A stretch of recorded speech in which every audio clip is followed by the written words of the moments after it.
자, 이제 독생녀 오시기 전, 재림주 오시기 전 400년 전에 이제 분립섭리를 하십니다. 그래서 한편으로는 문해부흥이 일어나고 한편으로는 종교개혁이 일어나는데, 문해부흥은 헬라 사상 복고운동이라고 말씀드렸죠. 그리스상 사상이 다시 일어나는 거죠. 근데 이것은 잘 아시는 대로 그리스는 철학이잖아요. 그죠? 그래서 이성과 철학 중심의, 경험 중심의 합리주의를 추구했어요. 이것이 인본주의를 형성했거든요. 이것을 기반으로 프랑스 혁명이 일어납니다. 그리고 한편 똑같은 시기인데 루터를 통해서 종교개혁이 일어나요. 아까도 말씀드렸지만 종교개혁은 히브리 사상의 복고운동이거든요. 초대교회, 그 순교자의 정신으로 돌아가자. 의미거든요. 그래서 경건과 신비체험 중심의 고차원적으로, 그러니까 이성적으로만 신을 지향하는 것이 아니라 사람은 지정의가 다 있잖아요. 그죠? 네. 그래서 고차원적으로 신을 지향합니다. 그래서 이것이 신본주의를 형성했고, 여기서 이것을 토대로 이제 사회운동이 벌어졌던 것이 바로 미국 독립혁명입니다. 그래서 원리 강론에는 문해부흥과 종교개혁이 그냥 단번에 끝난 것이 아니고 1, 2, 3차로 이어졌다고 이렇게 보고 있습니다. 그래서 1차가 르네상스, 2차가 계몽주의, 3차가 유물사관, 이것이 공산세계를 형성했다, 이렇게 원리 강론에서 얘기하고 있고요. 또 종교개혁도 1차 프로테스탄트 운동, 개신교 운동, 2차가 경건주의 운동, 여기에는 스웨덴보리, 폭스, 퀘이커, 웨슬레, 이런 사람들이 들어가 있습니다. 근데 이게 이제 미국을 건너가서 영적 대각성 운동을 일으켜서 민주세계를 형성했다. 이렇게 원리에서는 단편적으로 세계를 보지 않고 아주 이렇게 맥락을 쫓아서 탁월하게 해석을 하고 있어요. 다 말씀드릴 수는 없고, 마지막 그 영적 대각성 운동만 제가 좀 말씀드리면, 여기 이제 야외에 나가서 예배를 드리고 있죠. 그죠? 저기 뒤에 보면요, 장막을 쳤어요. 텐트를. 이것을 장막이라고 해요. 그래서 장막 성전이라고 하는데, 이제 그 설교자가 설교를 합니다. 다녀서요. 그죠? 근데 여기 보면, 이 여자는 지금 졸도를 했어요. 졸도. 놀래가지고. 그죠? 그 다음에 이 두 사람은요, 만세를 하고 있습니다. 해방감에. 예. 그 다음에 이 두 사람은 무릎을 꿇고 회개를 하고 있어요. 자, 이 남자는요, 책상을 치면서 울부짖고 있습니다. 이게 성령 역사입니다. 이 사람들이 교회에서 쫓겨났어요. 예배를 정숙하게 교회에서 드려야지. 왜 이렇게 떠들어? 무슨 계시를 받는다 그래? 계시는 끝난 거야. 오순절로 끝난 거야. 예? 오로지 솔라 스크립트, 오로지 성경에 근거해서 예배를 드려야 된다. 정숙하게. 예. 반대파. 그래서 여기 보시면 목사가 보고 있어요. 의심스러운 눈초리로. 그때 당시에 교단이 두 개로 분립이 됩니다. 성경 역사에 대해서 반대파가 있고 찬성파가 있습니다. 장로교회가 올드 사이드와 뉴 사이드로 분립이 됩니다. 반대파가 올드 사이드예요. 예, 그 다음에 성령파, 찬성파가 뉴 사이드입니다. 회중교회가 올드 라이트와 뉴 라이트로 분립되고요. 침례교회가 정주 침례교회와 분립 침례교회로 분립이 됩니다. 자, 어느 쪽이 아벨 편이겠어요? 자, 성령 역사의 결과 교단이 분립이 됐다고 하는 겁니다. 근데 여기서 D.L. 무디라고 하는 탁월한 부흥가가 나옵니다. 이 사람은요, 혀가 짧아요. 말을 더듬었어요. 거기다가 초등학교 5학년 중퇴입니다. 그런데 위대한 부흥사가 됐습니다. 미국은요, 민주주의 국가가 맞아요. 이 사람은요, 신학대회도 안 나왔고 목회자도 아니에요. 그냥 일반 평신도인데 말씀의 능력이 있어가지고 부흥사가 된 거예요. 설교권을 얻은 거예요. 예, 민주주의 국가답죠, 그죠? 예. 이분이 지금 여기서 말씀을 합니다. 예, 많은 사람들이 감동을 받아가지고 이제 한국으로 넘어옵니다. 이 사람들이. 그 중에는 의과대학 다니는 사람도 많고요. 그러니까 신학대학생이 아닌 사람도 굉장히 많아요. 하버드 대학교에서 그 설교할 때 어떤 학생이 손 들고 질문합니다. 부흥사님, 다 좋은데 부흥사님은 왜 이렇게 말을 더듬어요? 왜 문법이 하나도 안 맞아요? 지금 디스하는 거예요. 디스. 예? 시기 질투하는 거예요. 지금. 예. 그 D.L. 무디가 뭐라고 얘기했냐면, 저는요 가난해가지고 어렸을 때 아버지가 빨리 돌아가셔가지고 초등학교를 졸업을 못했습니다. 그래서 문법을 잘 못 배웠습니다. 그리고 소심해가지고 말도 더듬어요. 그러면 당신은 하버드 대학교 다니니까 그 유창한 언변으로 하나님을 나보다 훨씬 더 영화스럽게 증거하실 수 있겠네요. 어떻습니까? 감화 감동이 막 쓰나미처럼 몰려오는 거예요.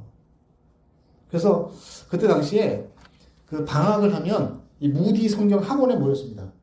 그래서 한두 달 정도 바짝 이렇게 훈련을 받아가지고요. 세계 선교로 다 나갔어요. 아까도 말씀드렸지만 신학대 학생들이 아니에요. 다른 과인데, 예, 하나님을 위해서 모든 걸 다 바치겠다 하고 완전히 돌아선 사람들이에요. 이 사람들이 대거 동양으로 왔는데 청나라로 제일 많이 갔고요. 청나라. 그때 가장 큰 나라니까 청나라. 그다음 일본, 예, 근대화 성공한 이제 떠오르는 샛별 동양에. 그다음에 그 중간에 껴있는 조선으로 많이 왔습니다. 이것이 바로 어머님이 말씀하셨던, 예, 장로교 기독교 교단이, 예, 한국으로 넘어와서 신령 집단의 모태가 되었다. 그 말씀이에요. 자, 똑같은 사진이죠. 이게 바로 평양의 장대영 교회입니다. 이게 대표적인 장로교회. 여기 있는 분이 길선주 목사입니다. 여기 앉아 있는 사람 보이십니까? 앉아 있는 사람. 그래서 이 사람이 선교사예요. 마포 삼렬이라고 하는데, 예, 이 사람이, 예, 무디 선교 대회에서 감동을 받아가지고 한국에 이제, 예, 목숨을 바쳐서 자기가 하나님을 증거하겠다고 해가지고 선교사로 지원해서 온 사람이에요. 자, 길선주 목사가 설교를 합니다. 예, 말씀을 준비를 했어요. 어떤 말씀을 준비했냐면 죄에 대해서입니다. 왜? 이제 메시아가 올 때가 됐어요. 재림주가 회개를 해야 돼. 죄를 회개해야 돼. 그래서 이제 준비를 했습니다. 그래서 단에 섰어요. 그런데요, 하나도 안 보여요. 메모가, 설교문이 하나도 안 보여요. 생각이 하나도 안 나. 갑자기 눈물이 막 쏟아져요. 눈물이. 자기의 죄가 생각이 나. 네? 아, 이분이 평양신학교 1기 출신입니다. 장로교, 평양신학교. 근데 자기 동창이 있었거든요. 근데 그 동창 목사님이 빨리 돌아가셨어요. 질병을 얻어가지고. 그래서 유언을 남깁니다. 야, 내 친구 길선주. 네? 내가, 먼저 가는데, 내 아내가 세상을 아무것도 몰라. 그 다음에 내 아들은 너무 어려. 그러니까 내 가산을 좀 정리해가지고, 네? 내 가족들에게 좀 전달해 주시오. 걱정하지 말게. 천국에서 돕세. 하고요. 정리를 합니다. 길선주 목사가. 그런데 의외로 재산이 많아요. 그래서 그 중에 일부를 떼어먹었어요. 아무도 몰라요. 그게 왜 지금 생각납니까? 그게. 예? 자기가 준비했던 걸 하나도 생각이 안 나고, 눈물로 통에 자복하면서, 구르면서, 땅을 치면서 회개했어요. 그랬더니 장로님이 손을 딱 들어요.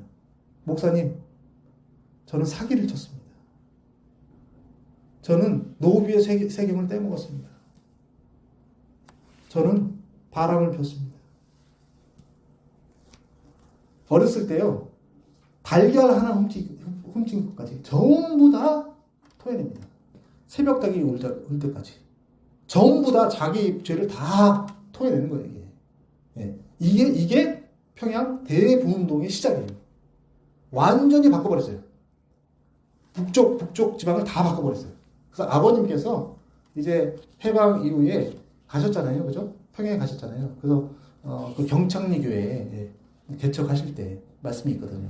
한 집 걸로 한 집에서 신령한 찬송 소리가 흘러나왔다고 했어요.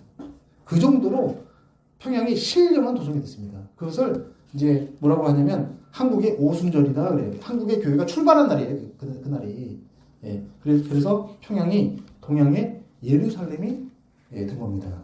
그래서 그때 당시에 이제 한국 기독교가 들어온 지가 한 20년 정도가 됩니다. 개신교가 들어온 지가 아주 역사가 짧아요. 그래서 그때는 이제 국군이 막 기울고 그런 때이기 때문에, 예, 많은 사람들이 기독교에 어떤 생각을 하고 들어왔냐면, 첫 번째, 출세하려고 들어온 사람, 두 번째, 영어 좀 배우려고 들어온 사람. 예? 세 번째, 어떤 비즈니스 해보려고 들어온 사람. 또 어떤 더러는 이제 나라를 살려보겠다고, 살려보겠다고, 이제 그 의인들이 더러 있어요. 예? 독립 투사들. 예, 이런 분들. 근데 그런 분이라고 하더라도 순수한 신앙적인 목적을 가지고 들어온 사람은 아니에요. 자기 목숨을 바쳐가지고 신앙으로 들어온 사람들이 아니에요. 그런데 이것이 이 평양 대부흥운동을 통해 가지고 완전한 신령한 기독교로 탈바꿈을 한 겁니다. 회개운동을 통해서. 그것이 이제 한국의 기독교의 출발이라고 보면 되고요. 이런 신령한 기운 가운데 이제 아버님께서 16세 때 부활절 새벽에 상기도 하시다가 이제 예수님을 만납니다. 그래서 이것을 저희는 뭐라고 하냐면 재림 부활이라고 하죠. 그래서 그분의 사명이 못다한 사명이 인수인계 되는 것. 그래서 아버님께서 그 사명을 다 했을 때 예수님도 더불어 그 혜택을 받아서 함께 천국으로 들어가시는 것. 이게 바로 재림 부활입니다. 이 사진은요, 그 남산이에요. 남산 조선신궁 그 신사참배 모습입니다. 이 배경을 말씀드리면 1919년에 만세운동 사건이 있었습니다. 3.1 만세운동. 그때 당시는 이제 한국에 기독교가 들어온 지가 1884년에 들어왔으니까 그렇게 길지 않아요. 근데 이제 그 일본은 이제 조선을 다 병합을 하고요. 다 평정을 했습니다. 무슨 말씀인가 하면 처음에는 의병 활동도 있었고 그랬지만 이제 일본 이제 그 경찰이 그 전국 방방곡곡을 이제 다니면서 일망타진을 합니다. 의병을.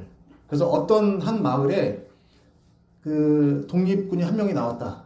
그러면 그 마을 전체를 소각해 버립니다. 그게 이제 남한 대토벌 작전이에요. 특히 이제 전라도 지방에 많았어요. 그게. 예. 여기 이제 경기 남부에 그 화성 제암리라고 있지 않습니까? 그죠? 그때 만세운동이 있었는데 일본 경찰이 가서 신도들 리스트를 한 명씩 다 부르면서요 체크를 했어요. 체크. 그래서 다 모여라. 이 교회 신도들 다 모여라 했거든요. 예. 그래서 다 모였죠. 28명이에요. 예, 그걸 확인하고 문을 다 닫고 못으로 다 친 다음에 불을 질렀습니다. 그래서 28명이 다 죽었어요. 뛰쳐나온 사람은 다 총으로 다 쏘고, 그 다음에 밖에서 가족들이 말리던 사람들도 죽이고, 28명이 죽었어요. 근데 그게 이미, 한국 이제 국권이 일본으로 넘어간 이후에, 그 의병, 그러니까 독립군을 색출해내기 위해서 일본이 했던 그 작전이 이미 있었어요. 그래서, 제암리 사건이 있었던 겁니다.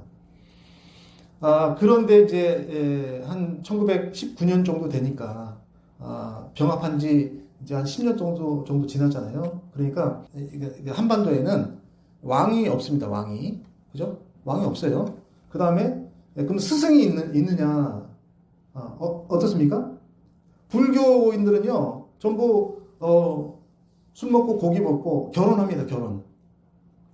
네? 그러니까 한국에 그 몇천 년 내려오는 불교의 그 맥을 딱 끊어놓기 위해서 일본식 불교를 이제 접합시켰거든요.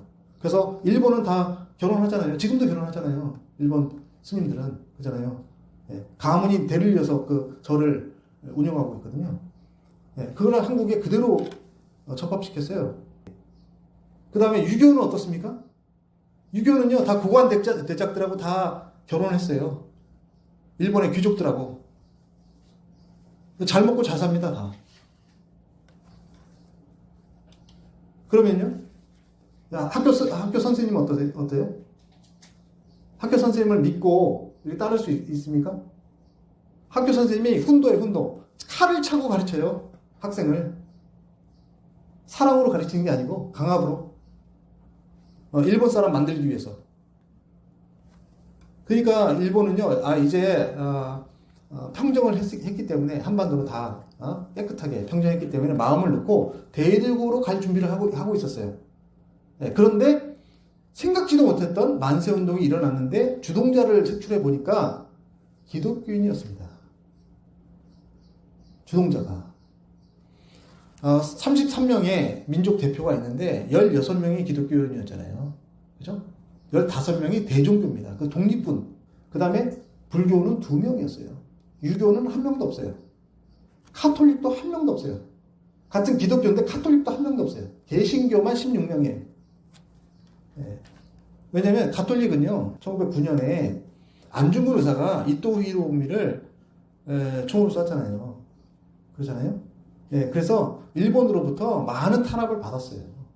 가톨릭 교회는. 그래서 아예 보이콧을 했어요. 3.1운동에 참여하지 말도록. 너무 무서워서, 일본이 무서워서. 근데 이제 세계 여론이 굉장히 들끕니다. 들끓어요. 그래서 일본을 막 이렇게 비난해요. 일본이 얼마만큼 식민 통치를 못하길래 이렇게 백성들이 들고 일어나느냐. 그래서 일본이 이제 정책을 바꿔요. 경찰 헌병 통치였잖아요, 처음에. 그죠? 그것을 문화 통치라고 합니다, 이제. 20년대부터 30년대까지. 근데 이거는 좋은 말이고요. 사실상 민족 분열 통치를 했어요. 예, 그 방법이 이제 신사참배입니다. 3.1운동의 주동자인 기독교를 분열시키기 위해서 신사참배를 시킨 겁니다. 여기 그래서 이제 이게 학생들 그 다음에 이제 특히 기독교인들 중심으로 신사참배를 강요했는데 크게 기독교 교파가 4개의 분파로 쪼개집니다. 그러니까 마치 예수님 오셨을 때 유대 교파가 4개로 분열되어 있었죠, 그죠? 예, 마찬가지로 부일협력파, 김환란, 주요한, 이광수 이름만 대면 다 알던 사람 그때 당시에 지도자들 단에 서서 이제 그 일본 천황의 신민으로서 당당히 전쟁터에 나가서 싸워라. 그러다 죽으면 어디로 갑니까? 야수꾼이로 갑니다. 예? 그렇게 목총을 높여서 이 학생들을 청년들을 많이 전쟁터로 내보냈습니다. 친일파죠, 친일파. 그 다음에 신사참배파가 있어요. 그러니까 겉으로는 애매하지만 장로교, 감리교 목사들. 사실은 다 일본에 다 협조했던 사람입니다. 모아가지고 애국헌금이랑 모아가지고 무기 사라고 다 바치고 심지어 2세 신군까지 갔습니다. 일본에. 그 다음에 일부 신사참배를 거부했던 목사님들 계십니다. 주기철 목사님, 손양원 목사님 이런 분들.